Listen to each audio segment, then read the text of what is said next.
Morning student, अब हम बात करते हैं अपने वे ऑफ सेलेक्टिंग मेट्स, विवाह साथी चुनने के तरीके पर। भारत में जनजाति समाज में विवाह साथी अर्थात वर वधू चुनने के 8 प्रकार हैं, जो कि मैंने आपको पहले बता चुके हैं। हम फर्स्ट ईयर में भी इसके बारे में डिस्कस कर चुके हैं। Doctor S.C. दुबे उनमें से 6 तरीकों की विवेचना करते हैं और ये कहते हैं कि विवाह साथी चुनने के तरीकों के नाम, या हम ये कहते हैं रूप को अलग अलग, जैसे हमने, अगर मैं सेकेंड ईयर की बात करूं, फर्स्ट ईयर की बात करूं तो फर्स्ट ईयर में मैंने आपको फॉर्म्स ऑफ मैरिज के बारे में, जिसमें 4 सैंक्शन थे और 4 नॉट सैंक्शनड या नॉन सैंक्शनड की स्थिति में थे। तो यहाँ पर जब हम बात करते हैं तो यहाँ हम थोड़ा सा डिफरेंट तरीके से, यहाँ पर किस तरीके से विवाह होता है उस पर ज़्यादा जोर दिया जाता है। तो पहला जो है वह है नियमित विवाह।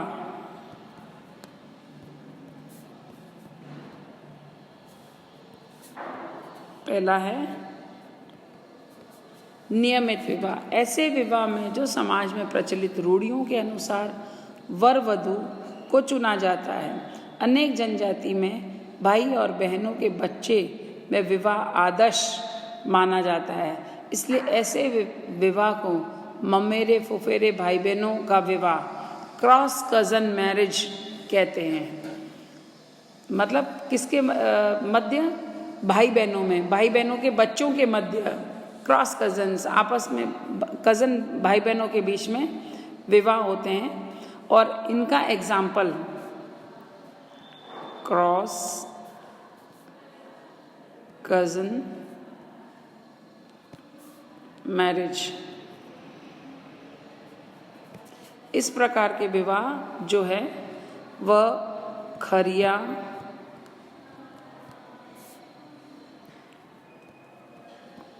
ओराव, खासी, कादर, गोंड आदि जनजातियों में पाए जाते हैं। ऐसे ही पति भ्राता विवाह, लेविरेट, मतलब एक विधवा स्त्री को अपने देवर या ज्येष्ठ से विवाह करने की अनुमति भारत में प्राय सभी जनजातियों में है। जब स्पेशली भील जनजाति, जो कि राजस्थान में पाई जाती है और मध्य प्रदेश में पाई जाती है, इवन गुजरात के कुछ प्लेसेस में भील जनजाति पाई जाती है, इसमें पत्नी, भगिनी या साली विवाह या सॉरोरेट विवाह का भी प्रचलन है। भील जनजाति में साली विवाह कि व्यक्ति जो है अपनी साली से भी जो है विवाह करता है। फिर हम बात करते हैं पुरुष या स्त्री का भाग कर विवाह। इसको हम मैरिज बाय एलॉपमेंट भी कहते हैं। पुरुष और स्त्री भाग कर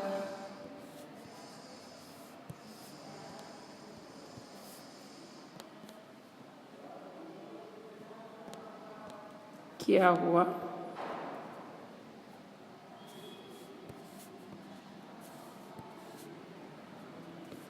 विवाह, भाग कर विवाह करना। इस प्रकार के विवाह में पूर्व में एक पुरुष एक स्त्री आपस में प्रेम करते हैं, और पर जब उनके सामाजिक नियम या गांव या परिजन उन दोनों में विवाह संबंध स्थापित करने की आज्ञा नहीं देते हैं, तो वे एक दूसरे स्थान पर भाग जाते हैं और विवाह कर लेते हैं। ऐसे विवाह के उदाहरण भारत की जनजाति में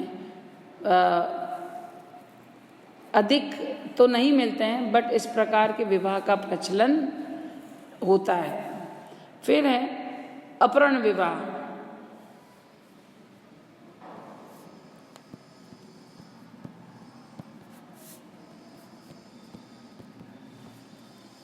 कन्या का शरीर या विधिवत हरण करके उसको फिजिकली जो है, शारीरिक रूप से जो है उसका हरण करके उसको उठाकर ले जाना, उसका अपहरण कर लेना, उससे विवाह करना अपहरण विवाह कहलाता है। इस प्रथा का प्रचलन अब भारत की जनजातियों में बहुत कम हो गया है। फिर भी अनेक समूहों में इस परंपरा के अवशेष अब भी देखने को मिलते हैं। मंडला के गोंड जनजाति में, छत्तीसगढ़ के चिंदा और उत्कल की बोंडो जनजाति में इस प्रथा का व्यापक प्रचलन है। तो आप जब अपने आंसर लिखोगे तो ज़रूर इस प्रकार के एग्जाम्पल्स को कि इस प्रकार का विवाह कहाँ पाया जाता था, इसका एग्जाम्पल आप ज़रूर दीजिएगा। अदरवाइज नंबर मिलने में आपको थोड़ा कठिनाई का सामना करना पड़ेगा। उत्कल की बोंडो जनजाति। फिर है सेवा विवाह। सेवा विवाह अनेक भारतीय जनजाति में कन्या मूल्य ब्राइड प्राइस देने पर ही कोई पुरुष किसी कन्या से विवाह कर सकता है। अगर कोई अपनी गरीबी के कारण कन्या मूल्य नहीं दे पाता है तो उसके लिए विवाह करने का एक ही रास्ता यह रह जाता है कि एक निश्चित अवधि तक वह अपने भावी ससुर के घर काम करे। यद्यपि अवधि में उसे खाने और रहने दिया जाता है, जो परिश्रम या काम वह करता है उसे कन्या मूल्य मानकर लिया जाता है। एक निश्चित अवधि पूरी होने के बाद ससुर अपनी ओर से पूरा खर्चा कर कन्या का विवाह उस युवक से कर देता है।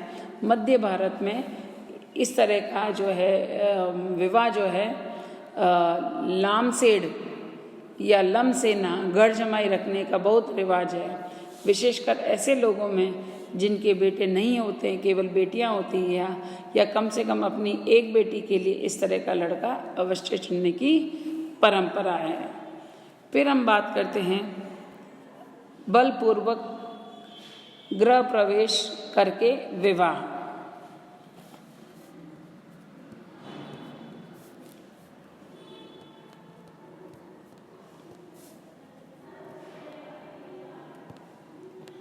गृह प्रवेश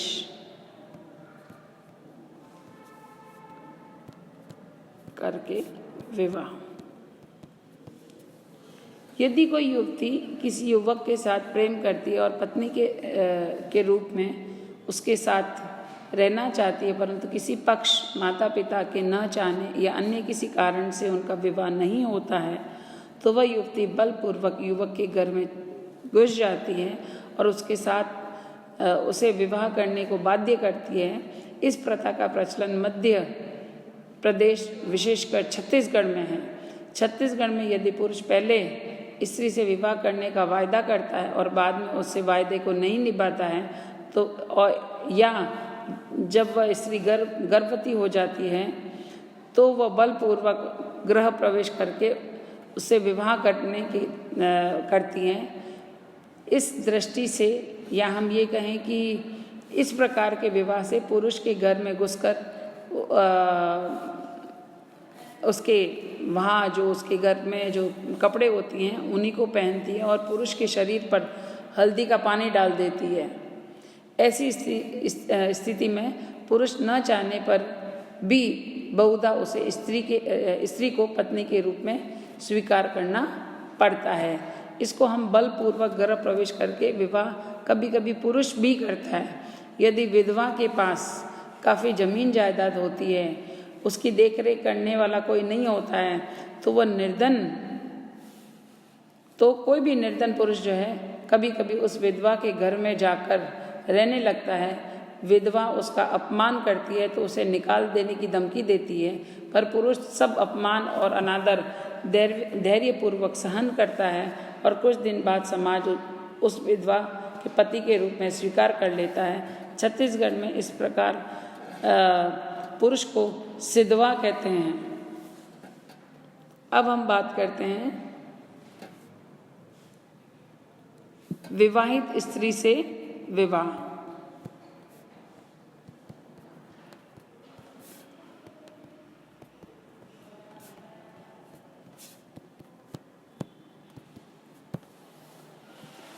मृत बड़े भाई की स्त्री से छोटा भाई तो अधिकार पूर्वक विवाह कर सकता है, किंतु यदि स्त्री किसी अन्य व्यक्ति से विवाह करना चाहे तो उसके नए पति को उसके पुराने या पूर्व पति के परिवार को कुछ हर्जाना देना पड़ता है।